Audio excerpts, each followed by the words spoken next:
உலகமெங்கிலும் இருக்கக்கூடிய கருப்பண்ண சுவாமி பக்தர்களுக்கு இனியதொரு மாலை வணக்கம். சரி, இப்ப நம்ம எங்க இருக்கோம் அப்படின்னு பாத்தீங்கன்னா கங்கை கொண்ட சோழபுரத்துல தாங்க இருக்கோம். இங்க என்ன விசேஷம் அப்படின்னு பாத்தீங்கன்னா, இங்க இருக்கக்கூடிய ராஜராஜ சோழனுடைய பையன் கட்டின கோயில் தான் இன்னைக்கு விசேஷம். அதை தான் நம்ம பார்க்க வந்திருக்கோம்.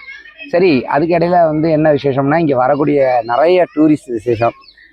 நிறைய பேர் வந்துட்டு இருக்காங்க. இன்னைக்கு ஒரு மாலை நேரங்கிறதுனால நிறைய சில்ட்ரன்ஸ் எல்லாம் விளாண்டுட்டு இருக்காங்க.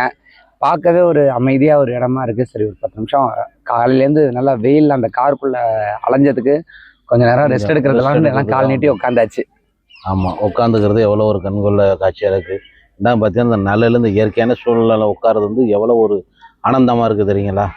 ரொம்ப பிரமிப்பான ஒரு விஷயமா இருக்குது பாருங்களேன். இந்த கோவில் கட்டி முடிச்சிருந்தாங்கன்னா இன்னைக்கு தஞ்சாவூருக்கு நிகரான ஒரு கோவிலாக இருக்கும் இல்லையா. அதே மாதிரி பார்த்தீங்கன்னா தாராசுரத்துலேயும் ஒரு கோவில் இருக்குது. அதுவும் அவங்க கட்டின கோவில் தான். அதுவும் பார்த்தீங்கன்னா இதே மாதிரி இயற்கை சூழ்நிலை உள்ள ஒரு கோயில் தான். இதே மாதிரி தான் பில்லு இந்த மாதிரி செடிகள்லாம் வளர்க்கப்பட்டு ஒரு விசித்திரமாக இருக்கும் அந்த இடம். போய் பார்த்தீங்கன்னா ஒரு டூரிஸ்ட் ப்ளஸ் எப்படி ஒரு என்ஜாய் பண்ணுமோ அந்த மாதிரி ஒரு இயற்கையான சூழ்நிலை அருமையாக இருக்கும். அதே மாதிரி நம்மளுடைய திருவாரூர் தியாகராஜா கோவிலும் இந்த மாதிரி டூரிஸ்ட் வரும்படி இந்த மாதிரி அமைதியாக உட்கார்ற மாதிரி இடம் பண்ணி கொடுத்தா ரொம்ப கொஞ்சம் நல்லா இருக்கும். ஆமாம், இந்த மாதிரி அமைதியாக மர செடியெல்லாம் வச்சு பார்த்தா நல்லா தான் இருக்கும். வரப்போகிற நாட்களில் அதுவும் நடக்கலாம். சரி, அதுக்கப்புறம் இன்னைக்கு என்ன விசேஷம் அப்படின்னு கேட்டிங்கன்னா, நம்ம ஒரு காலையில் எங்கே போயிருந்தோம்? காலையில் என்ன கோயிலுக்கு போயிருந்தோம்? காலையில் நாங்கள் ஸ்டார்ட் பண்ணதே அம்பில் மாரியம்மன் கோயிலில் ஸ்டார்ட் பண்ணோம். அம்பில் மாரியம்மன் கோயிலில் ஸ்டார்ட் பண்ணிட்டு அப்புறம் லால்குடியில் முருகன் கோயில் திண்ணியம் முருகன் கோயிலில் ஆரம்பித்தோம். அப்படியே ஒரு கோயிலெல்லாம் பார்த்துட்டு கடைசியாக இப்போ வந்திருக்கிறது கங்கை கொண்ட சோழபுரம். இதுக்கு அடுத்துல போகிற வழியில் என்ன கோயில்கள் இருக்கோ அப்படியே பார்த்துட்டு நம்ம வீட்டுக்கு போகலாம் அப்படின்னு ஒரு பிளான் போட்டிருக்கோம்.